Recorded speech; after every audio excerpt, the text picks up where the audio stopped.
أفرأيت من اتخذ إلهه هواه وأضله الله على علم وختم على سمعه وقلبه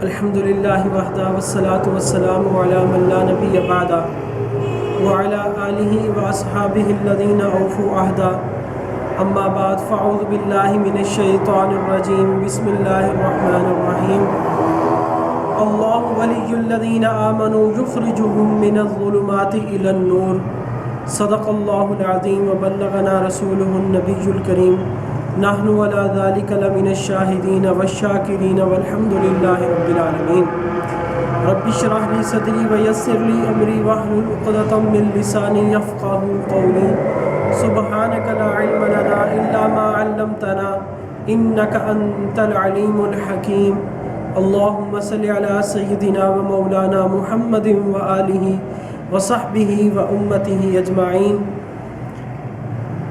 اما بعد انتہائی واجب الاحترام گرامی قدر سامعین و ناظرین،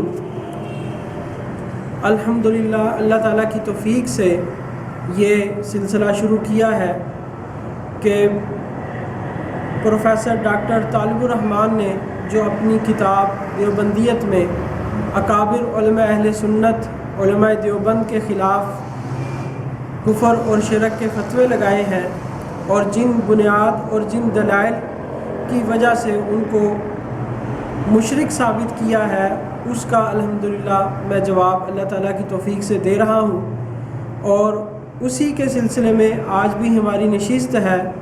اور آج جو انہوں نے کرامت اور واقعہ ذکر کیا ہے اور اس واقعے کو یوں پیش کیا ہے کہ یہ بھی ایک مشکل کشائی کا طریقہ ہے، گویا کہ وہ یہ کہہ رہا ہے کہ علماء دیوبند کا یہ عقیدہ ہے کہ حاجی امداد اللہ مہاجر مکی رحمہ اللہ یہ ان کے مشکل کشا ہے، جبکہ یہ میں نے واضح کر دیا ہے کہ مشکل کشا صرف اللہ تعالیٰ کی ذات ہے۔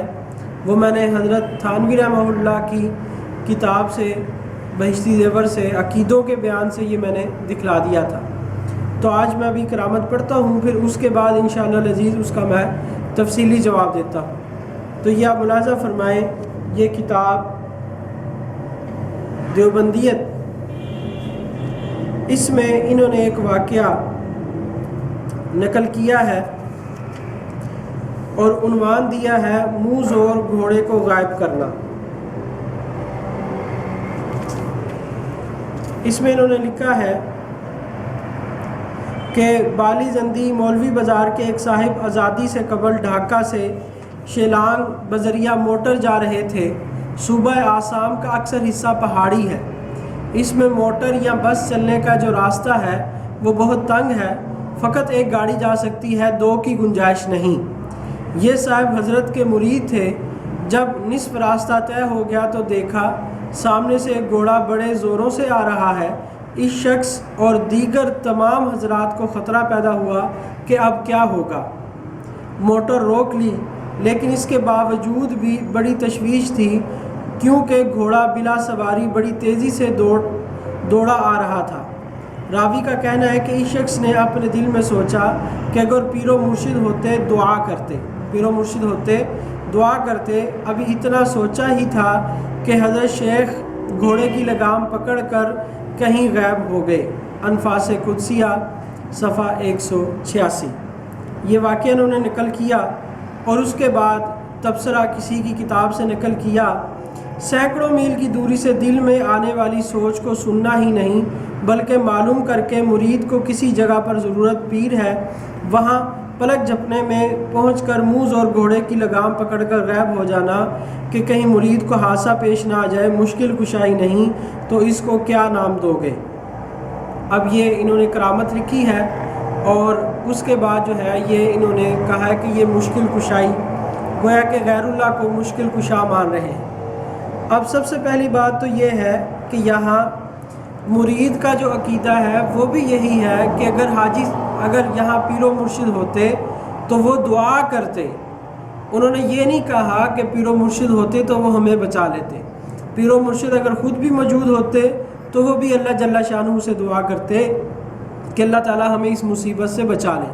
اب بالکل واضح بات تھی، اس میں تو کوئی قابل اعتراض بات ہی نہیں ہے، لیکن کیونکہ اعتراض بزرگوں پر اور اکابر پر اعتراض کرنا، اہل اللہ پر اعتراض کرنا گویا کہ ان کی فطرت بن چکی ہے۔ وہ آخر میں اس پر ایک حوالہ دوں گا کہ جس پر داؤد غزنوی صاحب رحمہ اللہ نے ان کے بارے میں جو ان کو خطاب کیا تھا، اہل حدیث حضرات کو خطاب، جو اکابر علماء اہل حدیث میں جن کا شمار ہوتا ہے، وہ آخر میں پیش کروں گا، اور ان کی اصلیت جو ہے وہ ان کے اکابر نے ہی بتلائی ہے۔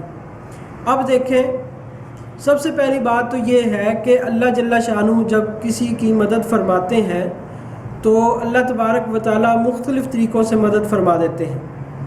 فرشتوں کے ذریعے بھی اللہ جل شانہ مدد فرماتے ہیں، اور یہ بات بھی طے ہے کہ فرشتوں کا انسانی شکل میں آنا بھی قرآن سے ثابت ہے اور احادیث مبارکہ سے ثابت ہے۔ اب یہاں جو انہوں نے کہا کہ پیر و مرشد آئے حاجی صاحب تو وہ گھوڑے کو انہوں نے غائب کر دیا، تو ممکن ہے کوئی وہ فرشتہ ہو، کیونکہ حاجی صاحب نے یہ کہاں دعویٰ کیا کہ میں وہاں خود آیا تھا۔ وہ حاجی صاحب کی شکل میں فرشتے کا آنا یہ ممکن ہے اللہ تبارک و تعالیٰ نے ان کو بھیجا ہو، کیونکہ کرامت تو کسی طرح بھی ہو سکتی ہے، یہ اللہ تعالیٰ کا فعل ہے، اور فرشتوں کا انسانی شکل میں آنا یہ قرآن اور حدیث سے ثابت ہے۔ اب مثال کے طور پر قرآن پاک میں سورہ مریم میں اگر آپ دیکھیں تو جب حضرت مریم علیہ السلام علیہ ان کا واقعہ اللہ جل شانہ نے یہاں بیان کیا، فَأَرْسَلْنَا إِلَيْهَا رُوحَنَا فَتَمَثَّلَ لَهَا بَشَرًا سَوِيًّا، تو جب حضرت جبرائیل امین علیہ السلام ان کے پاس آئے تو وہ انسانی شکل میں آئے تھے۔ اسی طرح یہ سورہ مریم کی آیت ہے، آیت نمبر 17، اور اس کے بعد سیدنا ابراہیم علیہ السلام کے پاس فرشتوں کا آنا انسانی شکل میں، یہ بھی قرآن پاک میں موجود ہے۔ وَلَقَدْ جَاءَتْ رُسُلُنَا إِبْرَاهِيمَ بِالْبُشْرَى قَالُوا سَلَامًا، تو جب ابراہیم علیہ السلام کے پاس ہمارے فرشتے آئے اور انہوں نے کہا سلام، قَالَ سَلَامٌ فَمَا لَبِثَ أَن جَاءَ بِعِجْلٍ حَنِيذٍ، تو ابراہیم علیہ السلام ان کے لیے وہ بنا ہوا بچڑا لے کر آئے، کھانا لے کر آئے، تو انہوں نے کھانا نہیں کھایا، کیونکہ انسانی شکل میں آئے تھے۔ ابراہیم علیہ السلام نے ان کی تواضع کی، کھانا پیش کیا، تو لیکن انہوں نے کھانا نہ کھایا۔ تو فرشتوں کا انسانی شکل میں آنا یہ قرآن سے ثابت۔ پھر اسی طرح فرشتے بچوں کی شکل میں سیدنا لوط علیہ السلام کے پاس آئے، یہ بھی اسی سورہ ہود میں یہ آیت ہے، اور آگے سورہ ہود کی آیت نمبر 77 میں ہے وَلَمَّا جَاءَتْ رُسُلُنَا لُوطًا، اور اسی طرح جو ہے وہ ہمارے فرشتے سیدنا لوط علیہ السلام کے پاس تشریف لائے۔ پھر آگے پورا واقعہ ہے۔ تو بہرحال عرض کرنے کا مقصد یہ ہے کہ فرشتوں کا انسانی شکل میں آنا اور پھر کسی خاص انسان کی شکل میں آنا، جیسا کہ حدیث پاک میں آتا ہے۔ معجم الکبیر امام طبرانی رحمہ اللہ کی کتاب اس میں، اور معجم الاوسط امام طبرانی رحمہ اللہ کی کتاب اس میں روایت ہے کہ سیدنا انس بن مالک رضی اللہ تعالیٰ عنہ سے کہ نبی پاک صلی اللہ علیہ وسلم نے فرمایا کہ میرے پاس جو ہے وہ جبرائیل امین آئے، تو کس کی صورت میں؟ حضرت دحیہ کلبی رضی اللہ تعالیٰ عنہ کی صورت میں۔ تو فرشتوں کا انسانی شکل میں آنا یہ قرآن پاک سے ثابت ہو گیا، اور پھر فرشتوں کا مدد کے لیے آنا، انسانوں کی مومنین کی مدد کے لیے آنا، یہ بھی قرآن پاک میں اللہ تعالیٰ نے اس کو بھی بیان فرمایا ہے۔ سورہ آل عمران میں اللہ جل شانہ ارشاد فرما رہے ہیں وَلَقَدْ نَصَرَكُمُ اللَّهُ بِبَدْرٍ وَأَنْتُمْ أَذِلَّةٌ، کہ بدر میں اللہ تعالیٰ نے تمہاری مدد کی تھی، اور مدد کس طرح کی تھی؟ یہ اللہ تعالیٰ نے فرشتوں کے ذریعے مدد کی تھی۔ 3000 فرشتے، 5000 فرشتے، یہ اللہ تعالیٰ نے ان کی مدد کے لیے نازل فرمائے۔ اور اسی طرح آگے آپ سورہ توبہ میں دیکھیں تو اللہ تعالیٰ فرما رہے ہیں لَقَدْ نَصَرَكُمُ اللَّهُ فِي مَوَاطِنَ كَثِيرًا، کہ اللہ تعالیٰ نے بہت موقعوں پر تمہاری مدد کی، اور ان میں سے ایک موقع حنین کا بھی تھا، وَيَوْمَ حُنَيْن،